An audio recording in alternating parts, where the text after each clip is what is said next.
अस्सलामु अलैकुम रहमतुल्लाहि बरकातुहू। दोस्तों, फूल गोभी कौन नहीं जानता है, हर कोई जानता है।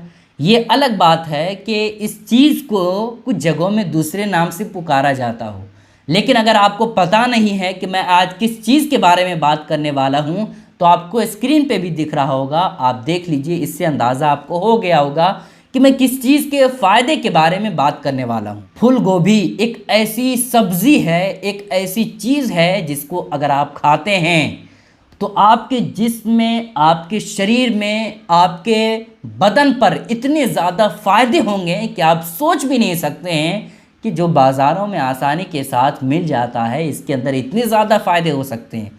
अभी सीज़न जो है फूल गोभी का आने वाला है, इस वजह से मैं आपके सामने इसके फ़ायदे बता दे रहा हूँ ताकि आप इसको दिलचस्पी के साथ खाएं और शौक़ के साथ खाएं। दोस्तों, फूल गोभी जो है सब्जियों में से एक सब्ज़ी है जिसके अंदर बेशुमार फ़ायदे हैं। फूल गोभी को अगर आप खाते हैं तो फिर ऐसी कैफियत में बलगम को रोकती है। बलगम की शिकायत बहुत सारे लोगों को होती है, बेचारे बहुत ज़्यादा बलगम जिन लोगों को होता है बहुत ज़्यादा परेशान रहते हैं। तो बलगम की शिकायत जिन लोगों को है वो ज़्यादा से ज़्यादा फूल गोभी को खाएं, इंशाअल्लाह ताला बलगम की जो शिकायत है वो दूर हो जाएगी। इसी तरह से मसूड़े के मजबूती के लिए भी ये बहुत ही अच्छा काम करता है। अगर आप फूल गोभी को खाते हैं तो फिर ऐसी कैफियत में जो मसूड़े में प्रॉब्लम है, दर्द करता है या मसूड़ा कमज़ोर है, तो इसमें भी अच्छे तौर पर काम करेगा, मसूड़ा आपका मजबूत रहेगा। ठीक है, एक चीज़ हो गई दोस्तों। दूसरी चीज़ है ये खून साफ़ करने वाली बेहतरीन सब्जियों में शुमार करती है। अगर आप फूल गोभी को खाते हैं तो फिर ऐसी कैफियत में आपके खून में जो भी फसाद है, जो भी आपके खून में किसी भी तरह से प्रॉब्लम है, तो फिर ऐसी कैफियत में फूल गोभी खाएंगे तो वो खून आपको मुकम्मल तौर पर, खून का जो मामला है, खून का जो भी प्रॉब्लम है वो ख़त्म हो जाएगा। खून बिल्कुल साफ़ कर देगा, और जब खून आपका साफ़ रहेगा तो फिर ऐसी कैफियत में बीमारी और तरह से कमज़ोरी वगैरह, जल्दी जल्दी बीमार होना, ये सब परेशानी नहीं होगी। ठीक है, इस वजह से फूल गोभी ज़रूर खाएं अगर आपको खून साफ़ करना है तो। ठीक है, दो फ़ायदे हो गए दोस्तों। तीसरा फ़ायदा है इसके इस्तेमाल से फोड़े, फुंसी और बवासीर की शिकायत ख़त्म हो जाती है।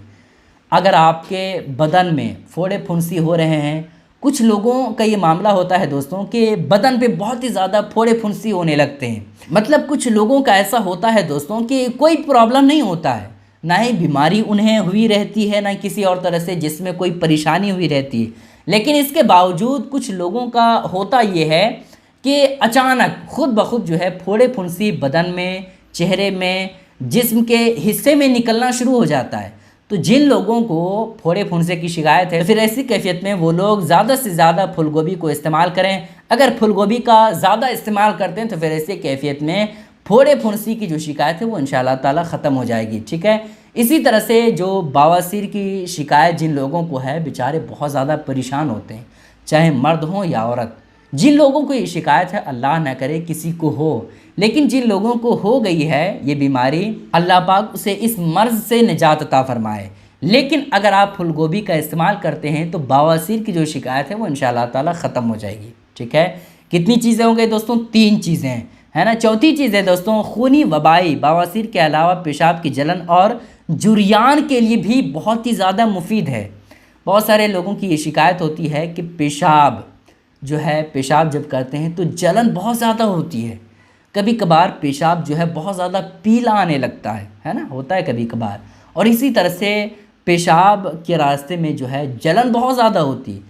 तो पेशाब से रिलेटेड किसी भी तरह से किसी को परेशानी हो रही है तो फिर ऐसी कैफियत में उन्हें ज़्यादा से ज़्यादा फूल गोभी का इस्तेमाल करना चाहिए। फूल गोभी अगर आप ज़्यादा से ज़्यादा खाते हैं तो पेशाब के रास्ते में या पेशाब करने में किसी भी तरह से आपको प्रॉब्लम हो रहा है तो वो इंशाअल्लाह ताला आपको नहीं होगा। इस वजह से फूल गोभी का ज़्यादा से ज़्यादा इस्तेमाल करें। कितनी चीज़ें हो गई दोस्तों? 4 चीज़ें। 5वीं चीज़ है दोस्तों, फूल गोभी में phosphorus, vitamin B, vitamin C पाए जाते हैं जो कि दांतों की बीमारियों के लिए बहुत ही ज़्यादा मुफीद है।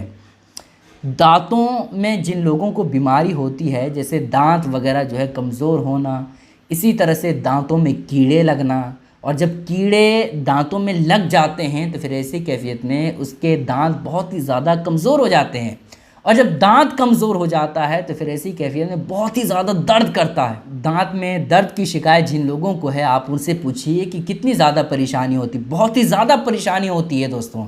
इस वजह से जिन लोगों को दांत से रिलेटेड किसी भी तरह से कोई प्रॉब्लम हो, तो ये फूल गोभी एक ऐसी चीज़ है जिसके अंदर ऐसे विटामिन पाए जाते हैं जो दांत के लिए बहुत ही ज़्यादा मुफीद है। ठीक है, इस वजह से आप ज़्यादा से ज़्यादा फूल गोभी का इस्तेमाल करें अगर आप अपने दांतों को मजबूत करना चाहते हैं और हर तरह से आप परेशानियों से दांत से रिलेटेड जो है वो अगर आप बचना चाहते हैं तो आप ज़्यादा से ज़्यादा फूल गोभी का इस्तेमाल करें। ठीक है दोस्तों, तो फूल गोभी खाने के आज मैंने आपके सामने 5 फ़ायदे बताए।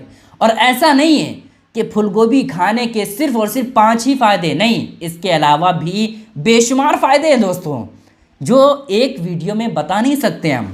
लेकिन आप इतना समझ लें दोस्तों कि ये सब्ज़ी है, हरी सब्जियों में से एक है और ऐसी सब्ज़ी है जिसके अंदर बेशुमार फ़ायदे हैं दोस्तों। ठीक है, लेकिन हाँ, एक बात का आप ख्याल रखिएगा कि आम तौर पर होता क्या है कि हम लोगों के यहाँ जब फूल गोभी जो है बनाया जाता है तो उसको आलू के साथ बनाया जाता है। ज़्यादातर तो यही होता है ना भाई, जब घर में बनाते हैं फूल गोभी को तो आलू के साथ उसको बनाते हैं। तो ये एक ऐसी चीज़ है जो बिल्कुल नामुनासिब है। कभी भी आप फूल गोभी को बनाएं तो आप आलू के साथ ना बनाएं, इससे फ़ायदे में कमी होगी और आपका हाजमा ठीक नहीं रहेगा। इस वजह से फूल गोभी को आप जब भी बनाएं तो अलग बनाएं, आलू उसमें ना शामिल करें। ठीक है, आलू अगर आप शामिल करते हैं तो फ़ायदे में कम हो जाएगा, फ़ायदे में कमी होगी और साथ ही साथ जो है हाजमे में परेशानी होगी, और हाजमे में परेशानी होगी तो वो फ़ायदे आपको नहीं मिलेंगे जो फ़ायदे मिलने चाहिए। ठीक है दोस्तों, ये कुछ बातें होती है सब्जियों के बारे में और दूसरी चीज़ों के बारे में जिसको मैं ढूंढ करके बड़ी मेहनत के साथ मैं आपके सामने पेश करता हूं ताकि आप इन सब चीज़ों को भी जानें। जहां आप दीनी बातों को जान रहे हैं वहां आप उन बातों को भी जानें जिसके ज़रिए से आपकी सेहत अच्छी रहे, जिसके ज़रिए से आपका पूरा जिस्म अच्छा रहे। उन चीज़ों को भी मैं बताने की कोशिश करता हूँ और आपके लिए मेहनत करके अच्छे तौर पर जो है इनके फ़ायदे बयान करता हूँ। बस आपसे गुजारिश ये है दोस्तों कि इस वीडियो को आप अपने भाइयों तक और दूसरों तक ज़रूर शेयर कीजिएगा ताकि सारे लोगों को ये फ़ायदे मालूम हो जाए और वो भी इन फ़ायदों को हासिल कर सके। अस्सलामु अलैकुम रहमतुल्लाहि व बरकातुहू।